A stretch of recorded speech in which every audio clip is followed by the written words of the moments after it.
혹시 이런 경험 없으신가요?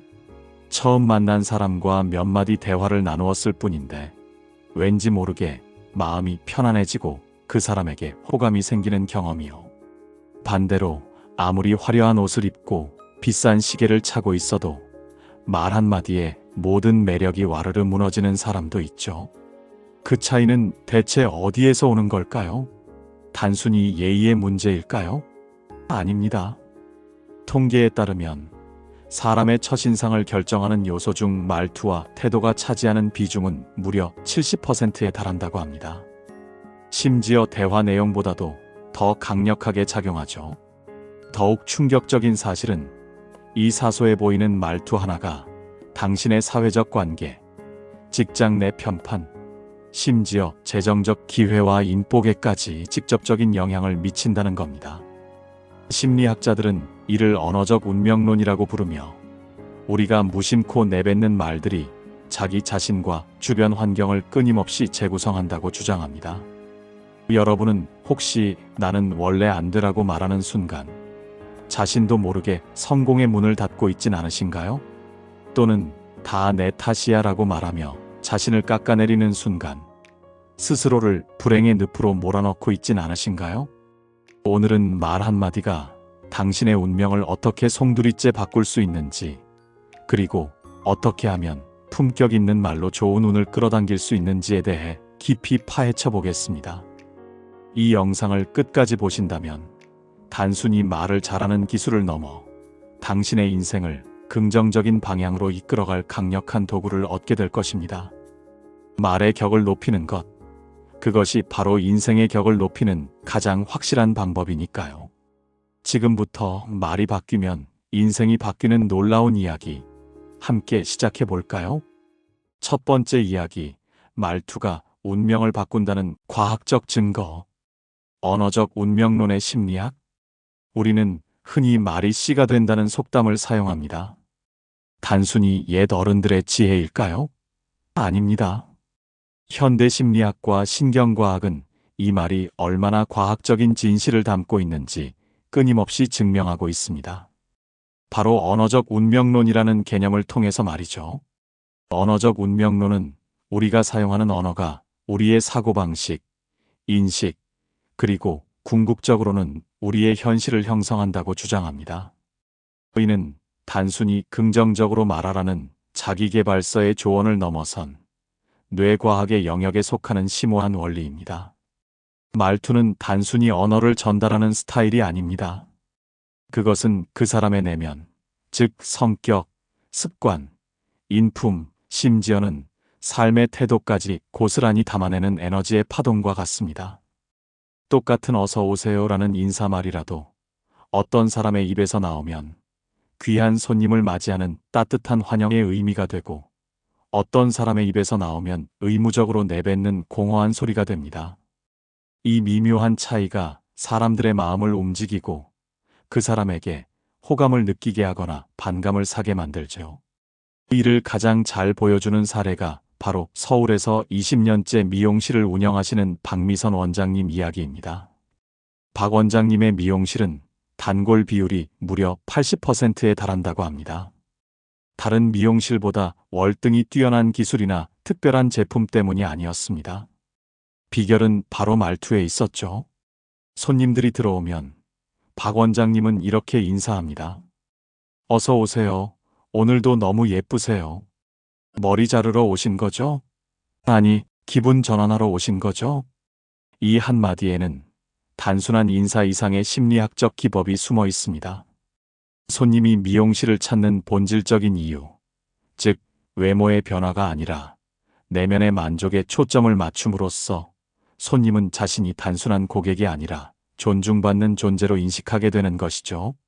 머리만 자르러 왔다가 마음까지 정리하고 간다는 손님들의 후기는 결코 과장이 아닙니다. 반대로 같은 동네에 있던 다른 미용실의 사례를 보시죠. 손님이 들어오자마자 어머, 머리 상태 왜 이렇게 안 좋아요?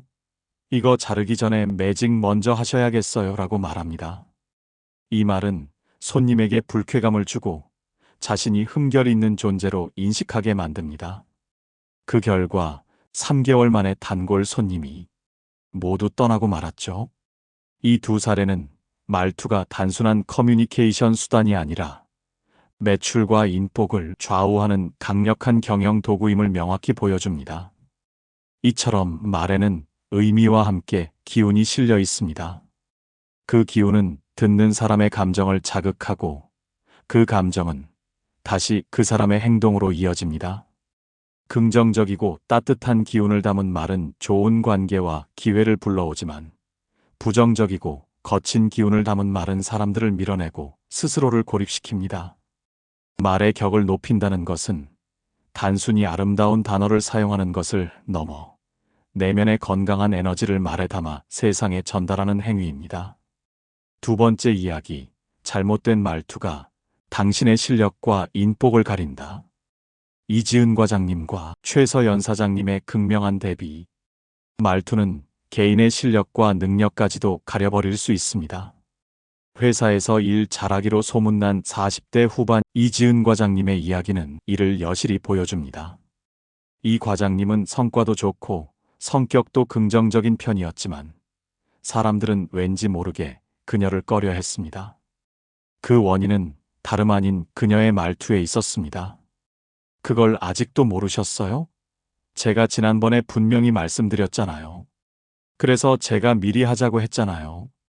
이 말들은 모두 사실에 기반한 팩트였습니다. 하지만 그 말투는 상대방에게 너는 무능하다는 메시지를 강력하게 전달했습니다. 심리학자들은 이러한 말투를 비난적 언어라고 부릅니다. 이 언어는 상대방의 자존감을 훼손하고 방어적인 태도를 유발합니다. 아무리 맞는 말이라도 상대방의 마음을 닫아버리는 말투로는 진정한 소통이 불가능합니다. 결국 이 과장님은 탁월한 실력을 가졌음에도 불구하고 팀 내에서 고립되고 동료들의 신뢰를 잃게 되었습니다. 그녀의 성과는 온전히 인정받지 못했고 팀 분위기는 껄끄러워졌습니다. 그녀의 실력은 말투라는 거대한 장벽에 가로막혀 빛을 보지 못했던 것이죠.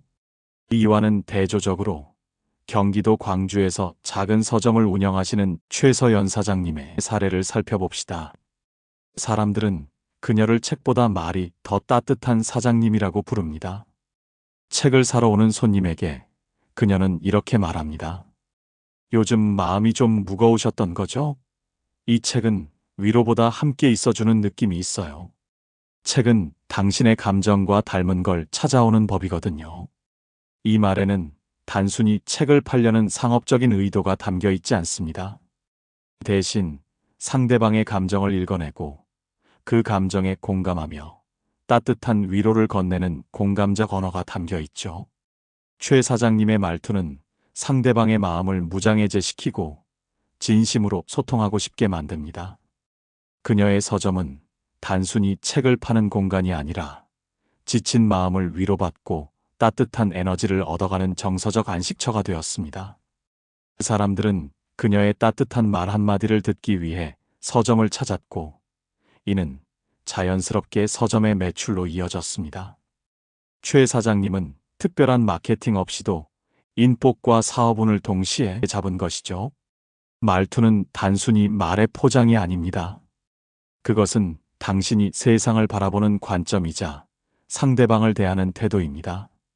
이 과장님의 말투가 나는 옳고 너는 틀리다는 경쟁적이고 공격적인 관점을 드러냈다면 최 사장님의 말투는 나는 당신을 이해하고 존중한다는 포용적이고 따뜻한 태도를 보여줍니다. 이 차이가 바로 그들의 인생을 그리고 그들이 끌어당기는 운명의 질을 완전히 다르게 만들었습니다. 세 번째 이야기, 말투가 품격이 되면 인연과 기회가 따라온다. 관계를 재정의하는 마법의 언어. 말투는 마치 자석과 같습니다. 어떤 말투를 쓰느냐에 따라 당신 주변에 모이는 사람들의 질이 달라집니다. 흔히 끼리끼리 모인다는 말처럼 당신의 말투는 당신과 비슷한 에너지의 사람들을 끌어당기게 되죠. 첫 번째 사례는 항상 말투가 퉁명스러웠던 50대 남성 박성훈 씨입니다. 그는 자신을 직설적이고 솔직한 사람이라고 포장했지만 그의 말은 늘 상대방에게 상처를 주었습니다. 그걸 꼭 말로 해야 알아? 난 돌려 말 안 해. 싫으면 싫다고 해. 요즘 사람들은 유난이야 같은 말들은 모두 상대방을 불편하게 만들고 자신을 공격적인 사람으로 각인시켰습니다. 사람들은 그에게 조언하기를 꺼렸고 좋은 기회가 생겨도 그를 배제했습니다. 그는 진심을 다해 말했지만 그의 진심은 가시와 독에 쌓여 전달되었기 때문에 아무도 받아들이려 하지 않았던 겁니다. 결국 그는 나는 진심이었는데 왜 사람들은 다 나한테 거리두지? 라고 한탄하며 스스로 고립된 삶을 살게 되었습니다. 두 번째 사례는 말투 하나로 인복이 터진 교사 김하은 씨입니다. 하은 선생님은 아이들에게도 학부모에게도 항상 따뜻하고 존중하는 말투를 사용합니다. 그럴 수도 있죠. 우리 아이가 그런 날도 있어요. 저도 아직 배워가는 중이에요와 같은 말들은 그의 내면적인 여유와 포용성을 보여줍니다. 이러한 말투는 단순히 계산된 것이 아니라 삶의 태도에서 비롯된 진정한 품격의 표현이었습니다. 한 아이가 수업 시간에 짜증을 내며 교실 문을 쾅 닫고 나갔을 때 다른 교사들이라면 크게 혼을 냈을 상황이었지만 하은 선생님은 조용히 그 아이를 불러 이렇게 말했습니다. 오늘 기분이 많이 안 좋았구나. 근데 너는 어떤 마음으로 그 문을 닫았을까? 선생님은 그냥 궁금해서 물어보는 거야. 이 말에는 비난이 아닌 호기심과 존중이 담겨 있었습니다. 아이는 그 말에 마음의 문을 열고 자신의 상처를 털어놓았고 그날 이후 하은 선생님의 든든한 조력자가 되었습니다. 하은 선생님의 말투는 학부모들에게도 깊은 감동을 주었습니다. 상담을 온 학부모에게 그녀는 이렇게 말합니다. 어머님, 아이는 잘하고 있어요. 아이 마음은 아직 자라나는 중이라 흔들릴 수 있죠. 그런 시기를 잘 지나는 것도 아이의 힘이에요. 그리고 그걸 지켜보는 어머님도 참 대단하세요. 이 말은 학부모의 불안한 마음을 위로하고 아이를 키우는 자신에 대한 자부심을 느끼게 했습니다. 이렇듯 하은 선생님의 말투는 내가 옳다는 태도 대신 우리가 함께 자라고 있다는 시선을 담고 있었기 때문에 주변의 모든 사람들이 그를 신뢰하고 존중하게 만들었습니다. 마지막으로 직장 내에서 말투를 바꾸고 승진까지 한 30대 김민준 대리님의 사례를 보시죠. 그는 유능한 직원이었지만 네, 알아서 하겠습니다. 그건 제 생각엔 별로입니다와 같은 항상 자신이 옳고 타인은 틀렸다는 뉘앙스의 말투를 사용했습니다. 이로 인해 그는 협업하기 어려운 사람이라는 인상을 주게 되었죠. 하지만 그는 자신의 말투에 문제가 있음을 깨닫고 바꾸기 시작했습니다. 그 의견도 일리 있네요. 저는 이런 방향도 생각해 봤습니다. 아, 그렇게도 볼 수 있겠네요. 제가 보완해서 다시 정리해 볼게요. 이 한마디의 변화는 놀라운 결과를 가져왔습니다. 사람들이 그를 함께 일하고 싶은 사람으로 인식하기 시작했고 협업 제안과 프로젝트 리더 추천이 쏟아졌습니다. 결국 그는 승진이라는 달콤한 열매를 얻게 되었습니다. 이 세 가지 사례는 말투가 단순한 말의 포장을 넘어 당신이 어떤 사람인지를 말해주는 에너지임을 보여줍니다. 당신의 말에 품격이 담길 때 당신 주변에는 품격 있는 사람들이 모이고 그들이 가져오는 기회와 인복은 당신의 인생을 완전히 새로운 차원으로 끌어올리게 됩니다. 네 번째 이야기, 인생을 품격 있게 만드는 마법의 주문. 그럴 수도 있죠의 힘. 세상에서 가장 간단하지만 가장 강력한 품격을 담고 있는 말이 있습니다. 바로 그럴 수도 있죠입니다. 이 말은 단순히 상대방의 의견을 수용하는 것을 넘어 갈등을 예방하고 논쟁을 종결시키며 내면의 여유를 보여주는 마법의 주문과 같습니다. 이는 심리학적으로 수용과 인정의 언어로 분류되며 상대방의 존재 자체를 존중한다는 강력한 메시지를 전달합니다. 정소민 씨의 시어머니 이야기부터 시작해 볼까요? 명절 때마다 시어머니의 훈계에 속이 부글부글 끓던 정소민 씨는 이제는 이 마법의 말을 사용하며 평화를 되찾았습니다. 어머, 너는 국이 왜 이리신 겁니까? 애는 왜 아직도 말이 늦어? 같은 말에 예전 같았으면 속으로 화를 사겼겠지만 이제는 환한 미소로 이렇게 답합니다. 그럴 수도 있죠, 어머니. 요즘 제 입맛이 좀 이상하더라고요. 그럴 수도 있죠. 애가 말 대신 표정이 풍부해요. 이 한마디에 시어머니는 더 이상 공격적인 말을 이어가지 못하고 슬쩍 웃으며 화제를 돌렸습니다. 그럴 수도 있죠라는 말은 상대방의 지적을 무조건적으로 인정하는 것이 아니라 상대의 관점은 존중하되 나의 상황을 부드럽게 설명하는 비폭력 대화의 핵심 기술이기도 합니다. 직장 회의에서도 이 마법의 말은 위력을 발휘합니다. 한 직원이 공격적으로 이건 솔직히 왜 해야 하는지 모르겠어요. 작년에도 실패했잖아요. 또 시간 낭비 아닌가요? 라고 말했을 때 팀장님은 이렇게 대답했습니다. 그럴 수도 있죠. 지난해 결과를 기준으로 보면 그렇게 보일 수 있어요. 하지만 올해는 다른 시도를 해보려고 합니다. 이 순간 회의장의 싸늘했던 분위기는 순식간에 진정되었고 모두가 다시 팀장님의 말에 귀를 기울였습니다. 그럴 수도 있죠는 논쟁을 일으키는 대신 상대방의 우려를 인정하고 새로운 대안을 제시함으로써 논리의 우위가 아닌 관계의 우위를 점하게 합니다. 친구가 야, 너는 진짜 남자 보는 눈이 없다. 또 그런 사람 만나? 라고 선 넘는 말을 했을 때도 마찬가지입니다. 화를 내거나 감정적으로 대응하면 관계만 틀어지죠. 하지만 웃으며 그럴 수도 있지 뭐.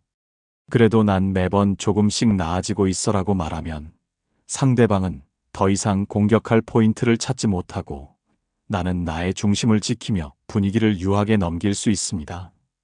그럴 수도 있죠의 진짜 힘은 어디에 있을까요? 첫째, 싸우지 않게 해줍니다. 상대방의 의견을 먼저 수용함으로써 감정적인 대립을 피하고 논쟁의 불씨를 꺼버립니다. 둘째, 내 감정을 통제하게 해줍니다. 이 말을 내뱉는 순간 우리는 잠시 멈춰서서 상대의 관점을 생각하게 되고 자신의 감정적인 반응을 한 발 물러서서 보게 됩니다. 셋째, 내 말의 품위와 여유를 담아줍니다. 이 말을 자연스럽게 사용할 줄 아는 사람은 자신이 옳다는 것을 증명하기보다 관계의 조화를 더 중요하게 생각하는 진짜 강한 사람이라는 인상을 줍니다. 그럴 수도 있죠라는 말은 상대를 인정하는 동시에 나 자신을 지키는 가장 강력한 울타리가 됩니다. 이 한마디에 담긴 품격과 여유는 당신의 인간관계를 부드럽게 만들고 당신의 운명을 긍정적인 방향으로 이끌어갈 것입니다. 다섯 번째 이야기, 말의 품격이 운의 레벨을 바꾼다. 정미선님과 이동건 씨의 기적 같은 이야기. 말은 단순한 소리가 아닙니다. 그것은 당신의 내면에서 뿜어져 나오는 기운입니다. 이 기운이 긍정적이고 품격 있을 때 당신 주변에는 좋은 기운이 돌기 시작하고 그 좋은 기운은 곧 좋은 운으로 이어집니다. 우리는 이를 언어적 공명 효과라고 부릅니다. 당신의 말이 어떤 파동을 만들어내느냐에 따라 당신의 현실에 공명하는 사건들이 벌어진다는 것이죠. 전북 익산에서 작은 유통회사를 운영하시는 50대 정미선님의 사연은 이를 잘 보여줍니다. 직원이 3명뿐인 작은 가게였지만 정미선님은 긍정적인 마음으로 꾸준히 사업을 이어나갔습니다. 그런데 문제는 옆 사무실 대표가 늘 시비를 걸어온다는 것이었죠. 아직도 그런 방식으로 장사해요? 직원이 3명뿐이면 폐업 직전 아닌가요? 와 같은 모욕적인 말을 들을 때마다 속이 뒤집혔지만 정미선님은 단 한 번도 막말이나 반말로 대응하지 않았습니다. 대신 이렇게 품격 있는 한마디로 대응했습니다. 그럴 수도 있죠. 하지만 저는 제 방식으로 충분히 감사하며 일하고 있어요. 저는 시간이 오래 걸려도 제 사람들과 꾸준히 가고 싶습니다. 이 말은 옆 사무실 대표의 부정적인 기운에 휩쓸리지 않고 자신의 중심을 지키는 언어적 방어막 역할을 했습니다. 놀랍게도 이 말을 옆에서 듣고 있던 다른 상가 사장님이 정미선님에게 다가와 이렇게 말했습니다. 사장님, 저 정말 존경스러워요. 그 상황에서 그렇게 말하실 수 있다니. 제가 요즘 납품처 고민하고 있었는데 이번엔 사장님 쪽으로 돌려볼게요. 결과는 어땠을까요? 정미선님은 말 한마디로 새로운 고객을 얻었고 그 고객의 입소문 덕분에 거래처까지 늘어나게 되었습니다. 그녀의 말의 품격이 사업운을 바꾼 기적적인 사례인 것입니다. 또 다른 사례는 정중한 한마디로 스카우트된 50대 이동건 씨의 이야기입니다. 경영기획부서에서 오래 일했지만 늘 승진이 늦어졌던 이동건 씨. 그의 문제는 직설적이고 공격적인 말투에 있었습니다. 하지만 어느 날 외부 미팅에서 그는 뜻밖의 팀장 자리를 제안받았습니다. 그를 스카우트한 다른 팀 이사님은 이렇게 말했답니다. 그날 회의에서 딱 한마디 듣고 느꼈습니다. 아, 이분은 자기 생각이 강해도 품위를 잃지 않는구나. 그게 인상 깊었어요. 그 한마디는 바로 이것이었습니다. 그 의견도 충분히 가치 있습니다. 다만 제가 보기에 조금 다른 시각에서 본다면 이런 흐름도 가능하다고 생각합니다. 이 말은 상대방의 의견을 존중하면서도 자신의 주장을 명확하게 전달하는 존중 기반의 커뮤니케이션이었습니다. 이동건 씨는 이 한마디로 자신이 개인적인 의견을 말하는 사람이 아니라 조직의 성장을 고민하는 사람이라는 인상을 강하게 심어주었던 것이죠. 우리는 알지 못합니다.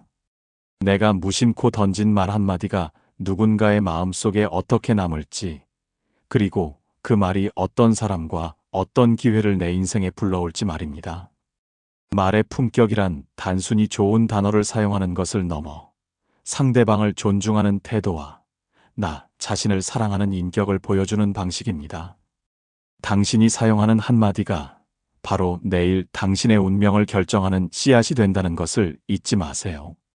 6번째 이야기. 당신의 운을 막는 치명적인 말버릇 3가지와 그 해결책. 말은 운을 부르기도 하지만 잘못된 말버릇은 당신의 운을 스스로 차단하는 족쇄가 되기도 합니다. 우리는 알게 모르게 스스로의 삶에 부정적인 주문을 걸고 살아가고 있습니다. 다음 3가지 말버릇을 점검하고 혹시 당신의 입에서 자주 나오는 말이 아닌지 확인해 보세요. 첫째, 내가 뭘 해도 안 돼요. 포기 선언의 말. 이 말은 단순히 위로를 받고 싶은 투정이 아니라 스스로에게 내리는 저주이자 포기 선언입니다. 이 말을 반복하면 뇌는 나는 뭘 해도 안 되는 존재라는 정보를 각인시키고 실제로 행동과 선택을 할 때 소극적이고 무기력하게 만듭니다. 당신이 뭘 하든 안 될 것이라고 믿고 있기 때문에 굳이 노력하거나 도전할 필요가 없다고 생각하게 되는 것이죠. 이는 자기 실현적 예언이라는 심리학적 현상으로 당신이 믿는 대로 현실이 만들어지는 무서운 결과를 낳습니다. 충남 당진에 사시는 40대 김민지님의 사연이 대표적입니다. 내가 뭘 해도 안 되지 뭐. 나는 원래 운도 없고 팔자도 그래. 이 말을 입에 달고 살면서 그녀는 실제로 어떤 계획도 세우지 않고 도전도 하지 않았다고 합니다. 하지만 어느 날 사람은 자기가 자주 하는 말대로 살게 된다는 말을 듣고 충격을 받고 그래도 한번 해보자. 언젠간 나한테도 기회가 오겠지라고 말을 바꾸기 시작했습니다. 놀랍게도 말이 바뀌자 실제로 주변 상황이 조금씩 달라지기 시작했습니다. 작은 성공 경험들이 쌓이고 자신감이 붙기 시작했던 것이죠. 현실은 말이 먼저 만들어낸 후 뒤따라오는 법입니다. 둘째, 다 내 탓이야. 자기 비난의 말. 이 말은 겉으로 보기엔 겸손하고 책임감 있는 사람처럼 보일 수 있지만 실은 자신을 갉아먹고 자존감을 파괴하는 가장 위험한 말버릇입니다. 남이 잘못해도 제가 부족해서 그래요. 누가 무례하게 굴어도 제가 죄송합니다를 반복하면 상대방은 당신을 더욱 함부로 대하게 됩니다. 당신은 점차 자신을 무시해도 되는 사람으로 인식하게 되고 스스로의 존재 가치를 깎아내리게 됩니다. 결국 왜 나만 이렇게 무시당하지? 라는 현실을 마주하게 되죠. 책임감과 자기 비난은 완전히 다른 개념입니다. 책임감은 자신의 역할에 충실히 임하는 것이고, 자기 비난은 자신의 존재 자체를 부정하는 것입니다. 당신의 잘못이 아닐 때는 그럴 수도 있죠. 하지만 그건 제 몫은 아닙니다와 같이 품격 있게 선을 그을 줄 아는 용기가 필요합니다. 이 한마디가 당신을 지키는 심리적 울타리가 됩니다. 셋째, 그 사람은 원래 그런 사람이잖아. 무기력의 말. 이 말은 누군가를 비난하는 것처럼 보이지만 실은 상황을 개선할 의지가 없음을 선언하는 무기력의 말입니다. 우리 상사는 원래 말이 안 통해. 우리 남편은 원래 성격이 그래라고 말하는 순간 당신은 스스로 그 상황을 바꾸기 위해 노력하는 것을 포기하게 됩니다. 상대방에게 상처받고 화가 나도 원래 그런 사람이라고 규정짓고 단념함으로써 상황을 그대로 방치하게 되는 것이죠. 이럴 땐 이렇게 바꿔 말해보세요. 그 사람은 그런 부분이 있지만 나는 내 방식대로 나를 지켜야죠. 이 말은 상황을 외면하는 회피가 아니라 내 인생과 감정을 존중하겠다는 적극적인 의지의 표현입니다. 외부의 조건에 끌려다니는 것이 아니라 내 삶의 주도권을 내가 쥐고 있겠다는 강력한 선언인 것이죠. 이 세 가지 말버릇의 공통점은 바로 자기 에너지, 자기 존중, 자기 운을 모두 꺼뜨린다는 것입니다. 말은 당신의 표정, 관계, 선택, 그리고 미래까지 바꿔버리는 힘을 가지고 있습니다. 오늘부터 당신의 입에서 나오는 말부터 점검하고 당신 안에서 당신의 운을 막고 있는 말부터 바꿔보세요. 7번째 이야기. 매일 입에 달고 살아야 할 3가지 품격의 말. 운을 부르고 관계를 살리는 힘. 우리는 하루에도 수십, 수백 번 말을 하고 반응하며 살아갑니다. 그 말 한마디가 내 인생을 끌고 가는 거대한 돛이 된다는 사실을 얼마나 자주 떠올리시나요? 지금부터 소개할 3가지 말은 그저 예의 바른 말이 아닙니다. 운을 부르고 사람을 살리고 나를 지키는 가장 강력한 도구입니다. 첫째, 그럴 수도 있죠. 말의 격을 높이는 마법의 문장. 앞서 여러 사례를 통해 보았듯이 이 말은 갈등을 막아주고 상대방의 마음을 열어주며 나의 감정을 흔들리지 않게 하는 마법의 문장입니다. 이 말은 나는 당신의 관점을 이해하려고 노력하고 있다는 진심 어린 신호이자 나는 내 감정을 통제할 줄 아는 여유로운 사람이라는 강력한 표현입니다. 불편한 상황에서 이 말을 자연스럽게 사용할 줄 아는 사람은 그 자체로 신뢰와 존경을 얻게 됩니다. 둘째, 제가 좀 더 배워야겠네요. 자존감을 높이는 성장의 언어. 한 고객이 작은 실수에 대해 불만을 제기했을 때 그냥 죄송합니다라고만 말하는 것보다 제가 좀 더 배워야겠네요. 이 피드백 덕분에 고칠 수 있겠어요 라고 말한 매니저가 있다고 가정해 봅시다. 듣는 고객은 어떤 기분을 느낄까요? 단순한 사과를 넘어 자신의 의견이 존중받고 그 의견이 개선의 계기가 되었다는 만족감을 느끼게 될 것입니다. 이 말은 절대 비굴하거나 부족해 보이는 말이 아닙니다. 오히려 나는 끊임없이 성장하고 배우는 사람이라는 성장형 마인드셋을 보여주는 가장 겸손하고도 깊이 있는 표현입니다. 자존감이 높은 사람만이 자신의 부족함을 인정하고 그것을 배우고 성장하는 기회로 삼을 수 있습니다. 이 말 한마디가 실패를 기회로 바꾸는 문을 열어줄 것입니다. 셋째, 고맙습니다. 덕분입니다. 운을 부르는 감사와 공헌의 말. 운은 혼자 만들 수 있는 것이 아닙니다. 주변 사람들의 도움과 협력, 그리고 보이지 않는 우주의 기운이 함께 모여 만들어지는 것이죠. 내가 잘해서 된 거야 라고 말하는 사람에겐 다음 기회가 쉽게 찾아오지 않습니다. 반면 함께여서 가능했어요. 덕분에 잘 마무리했어요 라고 말하는 사람에겐 사람들이 자연스럽게 마음을 쓰고 더 많은 도움을 주고 싶어 합니다. 이 말은 마치 자석처럼 주변의 좋은 기운과 사람들을 당신에게 끌어당기는 역할을 합니다. 감사의 말은 단순히 예의를 갖추는 것을 넘어 나는 세상의 모든 도움에 감사하는 사람이라는 강력한 메시지를 세상에 전하는 행위입니다. 그리고 그 메시지는 다시 당신에게 좋은 운과 기회로 되돌아오는 선순환을 만들어냅니다. 마지막으로 말은 당신의 인생을 만드는 씨앗이다. 말은 바람처럼 사라지는 것이 아니라 당신의 인생을 만드는 씨앗이 됩니다. 그 씨앗이 긍정적이고 품격 있는 말이라면 당신의 인생이라는 밭에는 좋은 열매가 맺힐 것입니다. 반대로 그 씨앗이 부정적이고 거친 말이라면 그 밭에는 잡초만 무성하게 자라게 되겠죠. 오늘부터 이 세 가지 말을 마음에 품고 하루에 한 번이라도 의식적으로 꺼내보세요. 그럴 수도 있죠. 제가 좀 더 배워야겠네요. 고맙습니다. 덕분입니다. 이 말들이 당신의 입버릇이 될 때 당신의 표정이 달라지고 관계가 바뀌고 선택이 달라지며 결국 당신의 운명이 달라질 것입니다. 말의 품격이 깃들 때 당신의 인생에도 빛이 들어옵니다. 오늘 함께 해주셔서 진심으로 감사합니다. 오늘 이 내용이 마음에 깊은 울림을 주었다면 좋아요와 구독을 눌러 응원해주세요. 다음엔 더 따뜻하고 더 유익한 이야기로 여러분 곁에 다시 찾아올게요.